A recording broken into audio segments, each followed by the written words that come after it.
गैर कानूनी तारिकीन वतन को मुल्क छोड़ने के लिए 1 नवंबर की डेडलाइन। खुद वापस चले जाओ वरना सलाखों के पीछे जाओगे, फिर मुल्क से निकाल दिए जाओगे।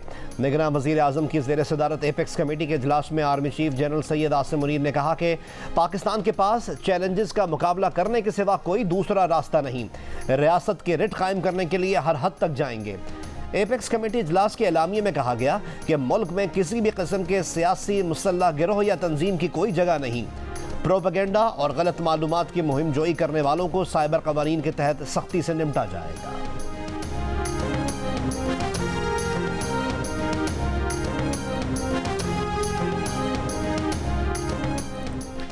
मार्शल लॉ लगते हैं तो आप लोग हथियार फेंक देते हैं, पार्लियामान जब कानून बनाती है तो आप आ जाते हैं।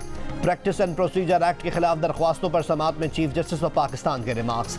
कहा, सुप्रीम कोर्ट ऑफ पाकिस्तान ने कितनी मर्तबा मार्शल लॉ को सपोर्ट किया, क्या आप अगले मार्शल लॉ का हमसे दरवाज़ा खुलवाना चाहते हैं?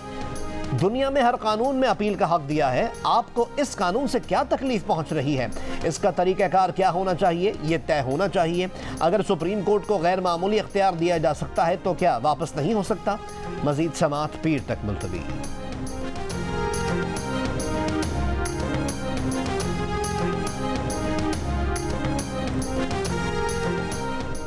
नून लीग और मौलाना फजलुर रहमान गलत रास्ते पर चल रहे हैं, उनको अंधेरे के सिवा कुछ नहीं मिलेगा। रहनुमा पीपल्स पार्टी सैयद खुर्शीद शाह की साबिक इत्तेहादियों पर कड़ी तनकीद। मुस्लिम लीग नून के कायद को मुखातिब करके कहा, मियाँ साहब आप डरे नहीं, आ जाएं, इलेक्शन करवाएं, जेल जाएंगे तो भी हीरो बनकर जाएंगे। अगर सज़ा है तो उसके खिलाफ अपील भी है, रास्ता भी है और आपको मिल भी जाएगा। बोले, मियाँ साहब अगर आपको हुकूमत बनाने में वोट कम हुए या मुश्किलात हुई तो पीपल्स पार्टी सपोर्ट करेगी। अगर आपको हुकूमत करने के लिए आना है तो हम हुकूमत देंगे, इलेक्शन तो करवाएं।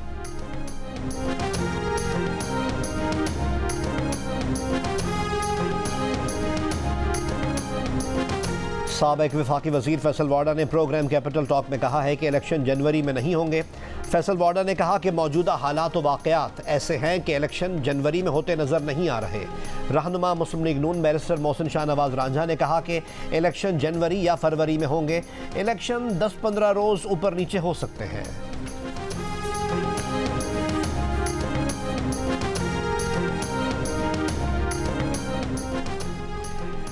यूक्रेन को हथियार फराहम करने पर पाकिस्तान खुद बात कर सकता है। अमरीकी नेशनल सिक्योरिटी काउंसिल के तर्जुमान जॉन कर्बी ने कहा कि दुनिया भर के ममालिक यूक्रेन को माली, इखलाकी और हथियारों के हवाले से मदद कर रहे हैं। कई ममालिक यूक्रेन की मदद करने पर अवामी तवज्जो नहीं चाहते हैं। ये भी कहा कि अमरीका का चेयरमैन तहरीक इंसाफ और व्हाइट हाउस के बाहर पाकिस्तानियों के मुजाहरे से कोई ताल्लुक नहीं। चेयरमैन PTI का मामला पाकिस्तान का दाखिली मामला है।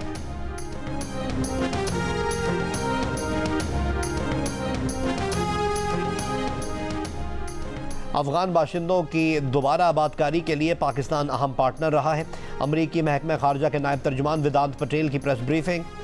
सिख रहनुमा हरदीप सिंह निज्जर कत्ल मामले पर कहा कि कैनेडियन वज़ीर आज़म ट्रूडो के लगाए गए इल्ज़ामात पर गहरी तशवीश है।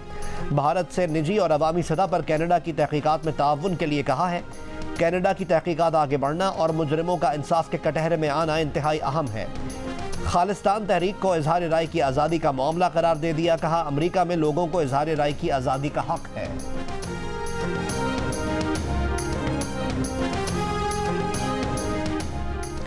हमने कहा था कि निगरान हुकूमत में भी काम होंगे और वादा पूरा किया। PTI पार्लियामेंटेरियंस के सरबराह परवेज खटक के बेटे इब्राहिम खटक का बयान। कहा, हमारे वुज़रा, सेक्रेटरीज और DCs आ गए हैं, निगरान हुकूमत में भी हमारे काम जारी हैं। PTI रहनुमा आतिफ खान ने कहा कि तामीराती मंसूबे इलेक्शन कमीशन के क़वाइद और ज़वाबित की खिलाफ वर्जी है। इब्राहिम खटक ने खुद कहा है कि नौशेरा में तामीराती मंसूबे जारी हैं।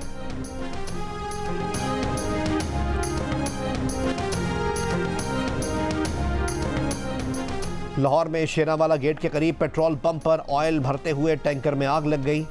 रेस्क्यू की 6 गाड़ियों ने आग बुझाने में हिस्सा लिया। आग लगने से पेट्रोल पंप पर खड़ी मुताद्दिद गाड़ियां भी जल गईं।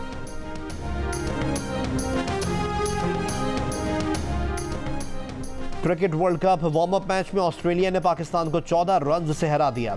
मैच में पहले बैटिंग करते हुए ऑस्ट्रेलिया ने 7 विकेटों पर 351 रन बनाए। जवाब में पाकिस्तान टीम 337 रन पर ऑल आउट हो गई। वार्म अप मैच में टॉप ऑर्डर की नाकामी के बाद बाबर और इफ्तिखार ने बैटिंग लाइन को सहारा दिया। बाबर 59 गेंदों पर 90 रन बनाकर बाहर चले गए। इफ्तिखार अहमद 83 रन बनाकर आउट हो गए।